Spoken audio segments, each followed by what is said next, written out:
ஆத்ம வணக்கம். ஆத்மபிதா சுவாமி சிவானந்த பரமஹம்சர் அவர்கள் அருளிய ஜீவசக்தியாயிருக்கின்ற வாயுவாகும் தேகம். ஜீவசக்தியாயிருக்கின்ற வாயுவாகும் இந்த ஜடத்தில் இருந்து குறைந்து குறைந்து நசித்து போகிறது. அது எப்படி என்றால், நீர் ஊறி ஓடிக்கொண்டிருப்பது போல் பஞ்சேந்திரியம் என்று சொல்லி வருகிற 5 துவாரங்களின் வழியாய் கரைந்து கரைந்து வெளியில் போய் ஷயித்து, அதாவது குறைந்து குறைந்து, க்ஷீணித்து, அதாவது மெலிந்து மெலிந்து நசித்து இல்லாமல் போகின்றது.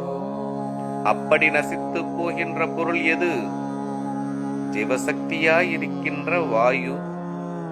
அதற்குத்தான் சரீரம் என்றும் தேகம் என்றும் சொல்லுவது. தவிர ஒருவனது முழங்கால் முட்டில் இரத்தவாதத்தால் வீக்கம் உண்டானால் அந்த காலை அவனுக்கு அசைப்பதற்கு முடியுமா?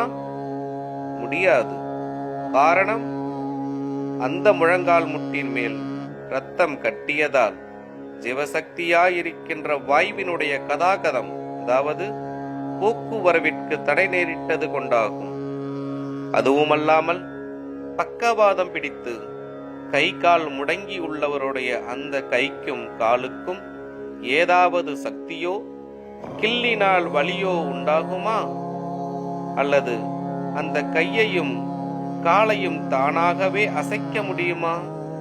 முடியாது. அது என்ன காரணம்?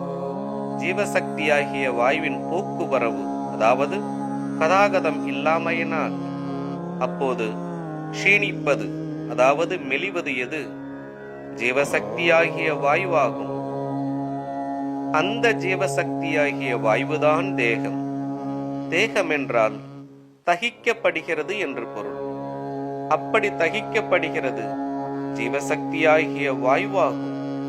அது எவ்விதம் என்றால், ஒரு கல்லறை உண்டாக்கி அதில் சிரட்டையையும் காய்ந்த விறகையும் போட்டு மண்ணெண்ணெய் விட்டு அதனுள்ளில் ஒரு தேகத்தை வைத்து தீயிட்டு அதற்குள்ளில் வாயு புகாமல் அடைத்து பத்திரம் செய்தால் அது எரியுமா?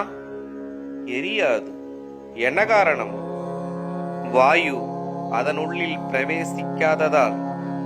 அப்படியானால் அக்னி எதிலிருக்கிறது? வாயுவில் ஆகும்.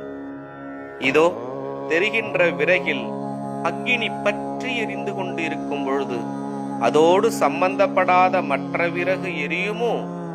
எரியாது. எப்பொருளில் அக்னி இருக்கின்றதோ அப்பொருள்தான் எரிகின்றது.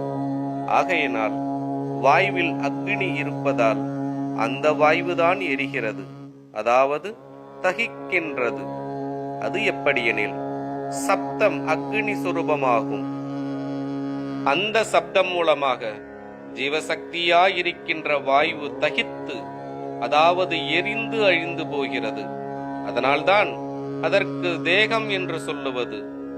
இதனாலேதான் தமிழில் கத்தாதே கத்தாதே என்று சொல்லுவதன் காரணம். மலையாளத்தில் சில இடங்களில் அழுவதற்கு காளுக, அதாவது காளுதல் என்று சொல்லுகிறார்கள். அப்படி சொல்ல காரணம், கத்துவதும் காளுவதும் அக்னியாகும்.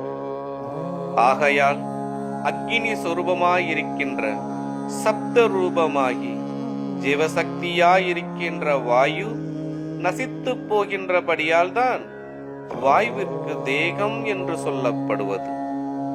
ஆத்ம வணக்கம்.